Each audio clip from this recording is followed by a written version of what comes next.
Gandang gabi po, sir. Okay naman kahit driver's license. Ano, magsusundo kayo sir? Opo.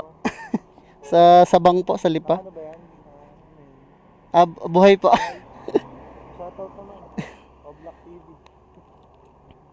Nagre-record lang po.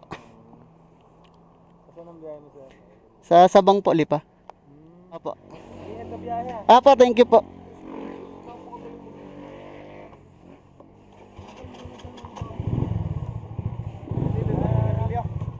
Thank you, sir. Yun, checkpoint na naman tayo.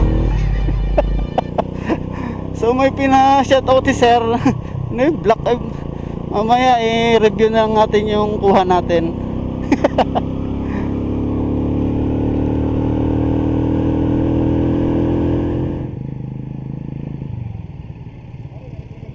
Checkpoint na naman.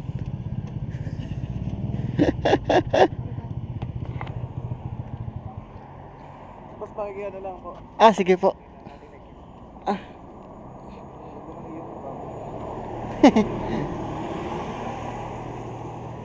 Checkpoint na rin ako dun sa San Jose. Meron din eh. Ang dami, meron pa rin doon. Di ko na mo. Saan ka bro?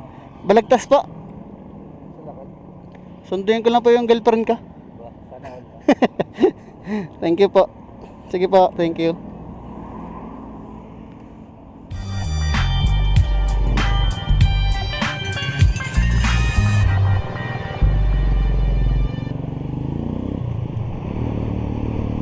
So, kaya nga pala ito may tali. Kasi baka biglang maputol. At least hindi malalaglag sa karsada. Mindset lang, no? Kasi maalog talaga pag mga nasa harap. Yan. Lalo na kung meron kayong mga 360. Mas maigi may backup kayong ganyan tali na or butasan nyo yung inyong mga case, tapos lagyan nyo lang ng ganito. Pang, ano to eh, pang ID holder to eh. O, sabit nyo lang, suot nyo lang, lock nyo lang. Malaglag man, maputulan man kayo ng stick, walang problema. Hindi malalaglag sa rasada, hindi masisira. So ito naman, kaya nilagyan ko ng tali ngayon kasi nga napansin ko crack na yung pinagkakabitan. Crack na. So no choice. Sayang naman kung hindi gagamitin. So kapag yung mabibrate yung motor ay talagang mabibrate din yung kuha natin. Kasi hindi naman ganun ko high-tech tong SJ Cam M20. Hindi kagaya ng mga GoPro. Pero kapag nasa helmet, quality naman. Sulit. Tsaka isang dahilan kung bakit mabibrate yung itong isa, kasi hindi siya naka-stabilizer. Inoff ko para super wide. Kasi kapag naka super wide, hindi gumagana yung stabilizer niya.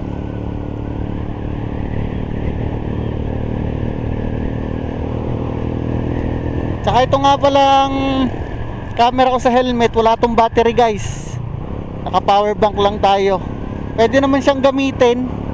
So hindi ko lang alam din dun sa ibang mga sports cam kung pwede. Mas mabisa kung ipa-power bank nyo na lang para kahit sobrang layo ng lakad nyo, long ride, hindi nyo naiisipin yung battery. Okay? Mas matagal malobat kasi naka power bank. Ayan o, buhay pa rin. Wala tong battery, naka power bank lang tayo. Kaya tayo may cord dito. Itong nailaw na to, charger ko to ng cellphone. Yan. Tayo ay nakakonect lang sa power bank. Much better. Kasi kapag minsan naka-battery tapos nalobat, namatay bigla, nag-e-error na yung huling kuha kung saan siya namatay. Sayang. Saka kapag naka-power bank ka, kahit ganun kalayo, quality, magtatagal ang battery ng power bank. Ang ibabase mo na lang ay sa memory card. Iwasan mong ma-full.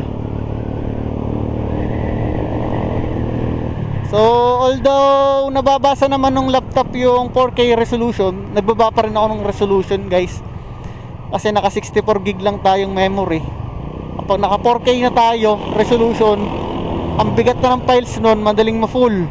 So nag 1080p lang ako. 1080p tapos 60 frame rate.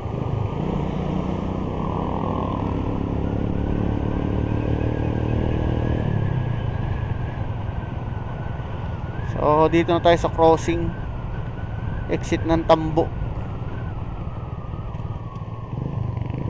Dito ma-limit traffic lala kung rush hour. So nandito na tayo sa Lipa. Kailangan magaling ka mag-drive dito.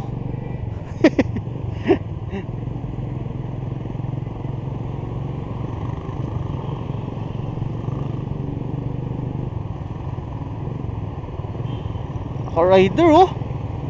Nakalang walang helmet. Sayang yung mga mapupormang motor, no? Kung hindi rin naman nasunod.